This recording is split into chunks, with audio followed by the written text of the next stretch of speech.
Assalamualaikum warahmatullahi wabarakatuh.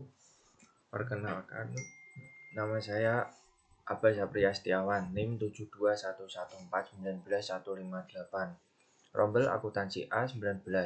Saya akan menerangkan sistem informasi manajemen bab 7, pengembangan sistem.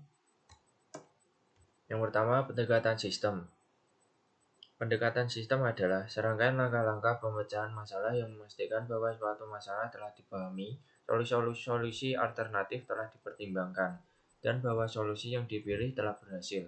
Urutan langkahnya dibagi menjadi 3. Yang pertama, upaya persiapan, 2 upaya definisi, 3 upaya solusi. Upaya persiapan ada 3 langkah. Pertama, melihat perusahaan sebagai suatu sistem, mengenal sistem lingkungan, mengidentifikasi subsistem perusahaan. Yang kedua, upaya definisi. Ada 2 langkah. Yang pertama, melanjutkan dari tingkat sistem ke subsistem. 2, menganalisis setiap bagian sistem.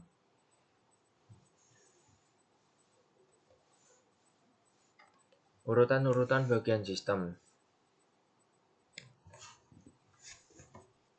Mengevaluasi standar, membandingkan output sistem dengan standar sistem. Mengevaluasi manajemen, mengevaluasi proses informasi, mengevaluasi input dan sumber daya input, mengevaluasi proses transformasi, mengevaluasi sumber daya output. Upaya solusi ada 5 langkah. Mengidentifikasi solusi-solusi alternatif, mengevaluasi solusi-solusi, memilih solusi terbaik, mengimplementasi solusi, menindaklanjuti untuk memastikan keefektifan solusi. Siklus hidup pengembangan sistem development life cycle atau SDLC. Aplikasi dari pendekatan sistem bagi pengembang suatu sistem informasi. Tahap-tahap SDLC bagi menjadi 5. Yang pertama, perencanaan, analisis, desain, implementasi, penggunaan. Prototipe bagi menjadi 2. Prototipe persyaratan dan prototipe evolusioner.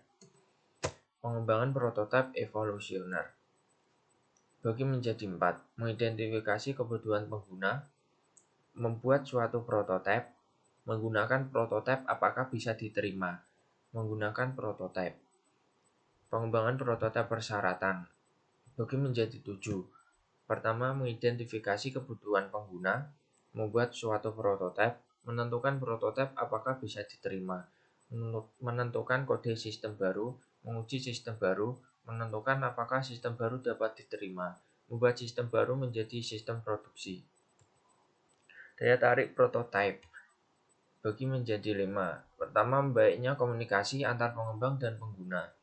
Pengembang dapat melakukan pekerjaan lebih baik dalam kebutuhan pengguna. Pengguna memainkan peranan yang lebih aktif dalam pengembangan sistem. Efisien waktu, implementasi lebih mudah dilakukan. Kesulitan dari prototipe yaitu sistem tidak sempurna apabila terburu-buru mengumpulkan prototipe. Prototipe bisa jadi tidak efisien, pengguna terlalu gembira, dan berekspektasi tinggi. Pengembangan aplikasi cepat atau RAD adalah kumpulan metode, strategi, dan alat terintegrasi yang terdapat dalam suatu kerangka kerja yang disebut rekayasa informasi. Unsur-unsur RAD dibagi menjadi 4.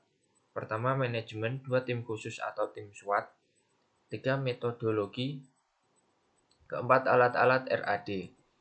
Pengembangan berfase, suatu pendekatan bagi pengembangan sistem informasi yang terdiri atas 6 tahap. Yang pertama, investigasi awal, kedua analisis, 3 desain, 4 konstruksi awal, kelima konstruksi akhir, yang keenam pengujian dan pemasangan sistem. Desain ulang proses bisnis atau BPR. TI dapat menerapkan BPR untuk mendesain ulang sistem-sistem informasi yang hidupnya tidak dapat dipertahankan lagi dengan pemeliharaan biasa. Ketika sebuah perusahaan menerapkan BPR pada operasi-operasi utamanya, usaha ini akan selalu memberikan efek gelombang yang menyebabkan perencanaan ulang sistem informasi. Rekayasa dibagi menjadi 2, rekayasa terbalik dan rekayasa ulang. Rekayasa terbalik yaitu proses menganalisis sistem yang sudah ada untuk mengidentifikasi unsur-unsur dan saling keterhubungan di antara unsur-unsur tersebut. Sedangkan rekayasa ulang merancang ulang sebuah sistem seluruhnya dengan tujuan mengubah fungsionalitasnya. Desain ulang proses bisnis. Pemodelan proses, diagram arus data atau DFD. Penyajian grafis dari sebuah sistem yang mempergunakan 4 bentuk simbol untuk mengilustrasikan bagaimana data mengalir melalui proses-proses yang saling tersambung.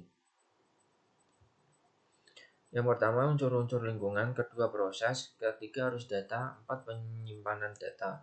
Diagram arus data bertingkat, bagi menjadi dua, diagram konteks dan diagram nomor N.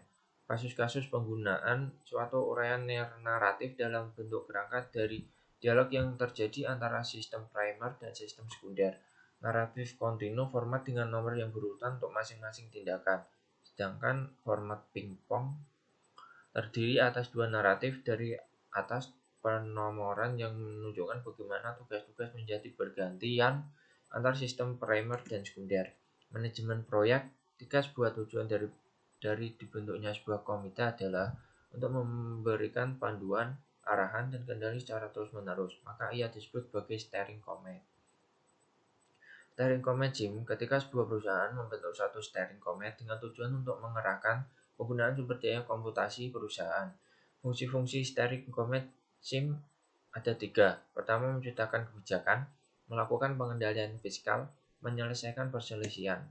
Tugas steering committee adalah melaksanakan seluruh strategi yang dibuat oleh komite eksekutif maupun rencana strategis untuk sumber daya informasi. Keuntungan yang pertama, komputer akan digunakan untuk mendukung pengguna di seluruh perusahaan. Kedua, proyek-proyek komputer akan memiliki ciri-ciri perencanaan dan pengendalian yang baik. Estimasi biaya proyek. Komponen pertama, informasi mengenai sistem tertentu yang sedang dibuat dan orang-orang yang akan melakukan pengembangan. Kedua, pengalaman historis. Ketiga, pengetahuan mengenai proses pengembangan peranti lunak dan alat-alat serta teknik estimasi. Input-input pengestimasi biaya bagi menjadi 4. Kebutuhan sumber daya, tarif sumber daya, estimasi durasi aktivitas, keempat, informasi historis.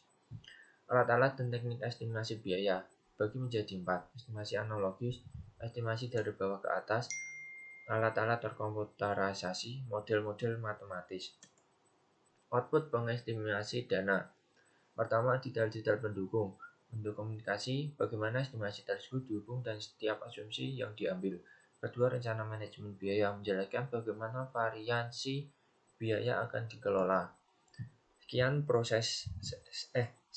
presentasi dari saya. Apabila ada kesalahan mohon dimaafkan. Assalamualaikum warahmatullahi wabarakatuh.